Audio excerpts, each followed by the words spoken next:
আসসালামু আলাইকুম, welcome back to my channel Mom's Kitchen by Sultana Jessore থেকে। এই তো বাজার করে নিয়ে আসলাম, কী কী কিনলাম সেগুলো একটু শেয়ার করি আমার প্রিয় দর্শকদের সাথে। সারাদিনে কাজকর্ম নিয়েই তো আমার ভিডিও থাকে। এই প্রথমে হচ্ছে যে মুরগি কিনছিলাম। এটাকে আমরা যশোরের মানুষ কিন্তু ঘাটকল বলি, আপনারা কে কী বলেন জানে না। এ হলো সজনে ডাঁটা, মেয়ের এটা খুব ভালো লাগে তাই অল্প করে কিনে আনলাম। পটল সব আর কি বাচ্চারা যা খেতে চায়, উস্তাটা সাধারণত আমাদের কারোই ভালো লাগে না, আমার শাশুড়ির অনেক পছন্দ তাই মার জন্য নিয়ে নিলাম। পটল আমার বড় মেয়ের খুব পছন্দ। আমি সবসময় আমার বাচ্চারা যেটা পছন্দ করে, যেটা খায়, সেই জিনিসটাই কেনার চেষ্টা করি। এই যে আমার মেজো মেয়ের পছন্দের তরকারি, মুরগি, দুইটা মুরগি কিনেছিলাম। এটা বড় মেয়ে মেজো মেয়ে কেউই পছন্দ করে না, কিন্তু তারপরেও নিলাম স্বাস্থ্যসম্মত তরকারি হিসাবে। আর কিছু আলু কিনলাম বেশি করে, কাঁচামরিচ কিনছি আধা কেজি।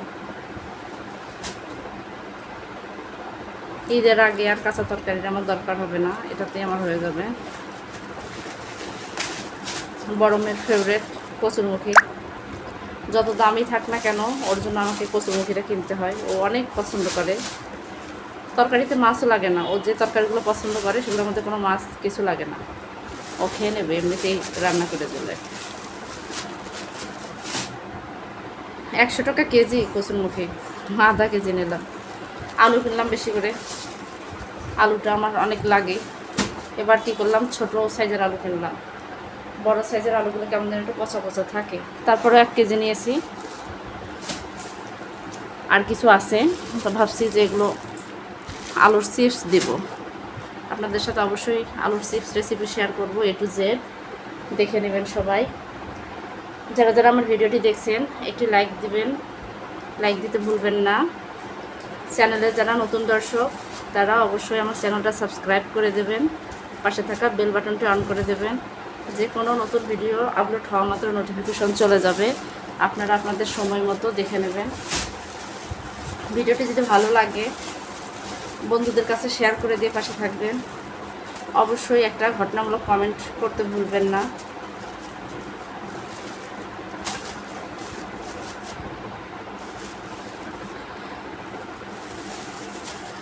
প্রিয় দর্শক, দেখা হবে আবারও নতুন কোনো ব্লগ ভিডিওতে বা রেসিপি ভিডিওতে। সে পর্যন্ত সবাই ভালো থাকবেন, সুস্থ থাকবেন। আল্লাহ হাফেজ।